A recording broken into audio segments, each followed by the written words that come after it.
festive season, and that means I am ready to share some delicious desserts. Today, I'm making my individual cranberry orange steamed puddings, and these are just beautiful looking. They look decadent, but they are actually somewhat virtuous.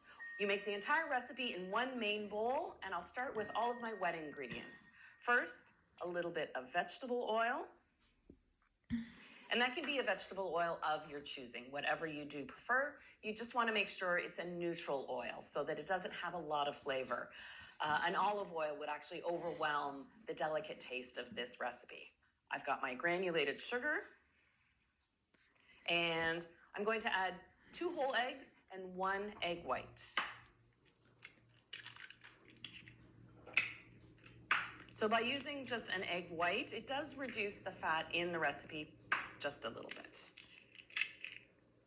I'm going to have to separate this between my hands. Oh no, I'll just grab one of my other eggshells that I had here.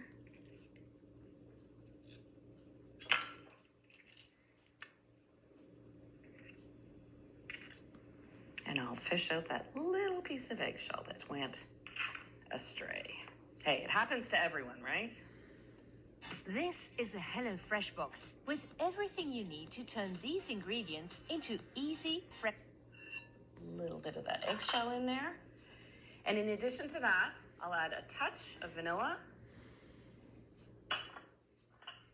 And to replace the moisture that I pulled away by that egg yolk, I'm just going to add 2 tablespoons of milk. And that could be a non-dairy milk if you prefer. Let me get my zester. And the orange flavor comes from orange zest. So I don't actually add any orange juice to the recipe. I rely on the flavor, the oils in the zest of the orange. And to me, there's something about orange flavored desserts and in the holiday season that just go together beautifully, especially when paired with other flavors. In this case, it's the cranberry.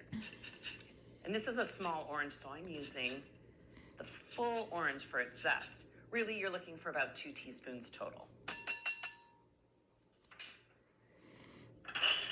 I'll give this a little whisk. You want to give this a stir just to combine everything together so it's nice and smooth. This allows that orange flavor to start working through the base of this batter.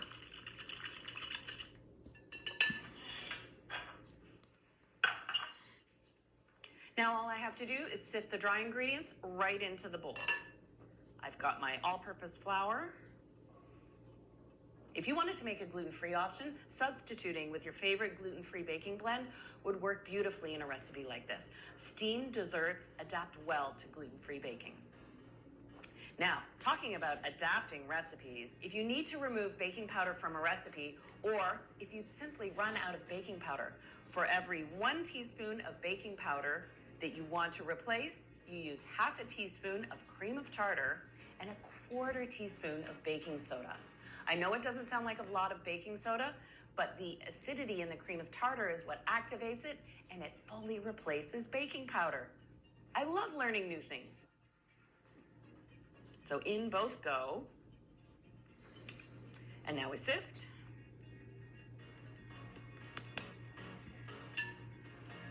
Give this a good whisk. It's a nice smooth batter, so easy to combine. And once it's nice and smooth, you switch to a spatula to fold in your dried cranberries. I prefer using dried cranberries in this recipe as opposed to fresh, because fresh cranberries have a habit of floating to the top of your cake batter. Dried cranberries won't do that. And because this batter is so moist, and we're also steaming the cakes, those cranberries really plump up and they almost take on a fresh cranberry texture to them within the pudding once the puddings are cooked. All right, so now to fill my dishes, you want to take a roasting or baking pan that can hold 6 individual ramekins. They can be any shape or size. These have a nice fluted edge. And what I've done is grease the inside. Then I tipped in about half a cup of sugar, rolled it around in the dish, and then transferred it to the next So, and on and on and on, you use up all the sugar, and now I've got a nice light sugar coating on the outside of the ramekins. And you want to divide the batter evenly between your dishes.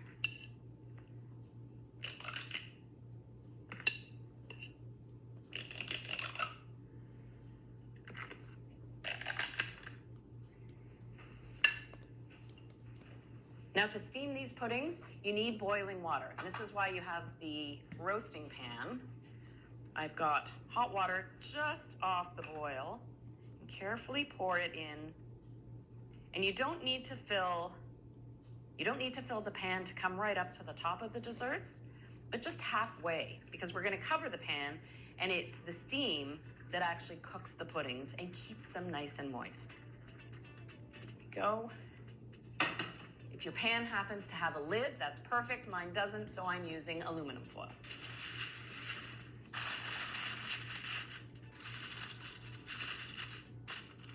These go into a 350 oven, and they take about 30 minutes to bake. Try and resist peaking until about the 20-minute mark to see how they're coming along.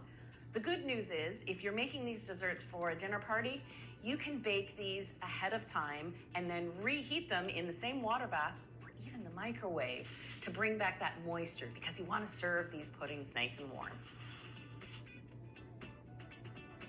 And here are the steamed puddings out of the oven. So what I do when they come out of the oven is you can let them cool for about 5 minutes, and then either using a dry tea towel, or if you happen to make preserves and have those tongs for lifting jars out of the water, those work brilliantly to get hot dishes out of a water bath. And then I let them cool for about 20 minutes before I want to serve them, because they're just so steamy hot, you won't enjoy them fresh from the oven. So you can let them sit, and like I said, you can always microwave them individually. It depends on your microwave. It can be 10 to 15 seconds just to take the chill off. You can make these a day ahead. Or if you're going to rewarm them in the oven, put them back in the water bath, but at a lower temperature oven, 300 Fahrenheit, 150 Celsius. So when it's time to turn them out, and I'll just check, these are still warm, but cool enough that I can touch them. Because I did the oil and that little sugar layer on the outside, these should loosen up easily. Yes. And then tip it out onto your plate. Isn't that just the loveliest? So simple. You can see the cranberries in there. And what I like to do to keep it on the healthier side is a little sweetened vanilla yogurt. Adds a nice creaminess in place of a formal sauce on the plate. And you've got a delicious dessert. Now you've seen how easy it is to make. I know you can whip this up in a snap. Don't feel you have to limit a recipe like this just to the holiday season. It's virtuous and delicious all year round. I thank you for joining me, and I'll see you again for another festive fun recipe.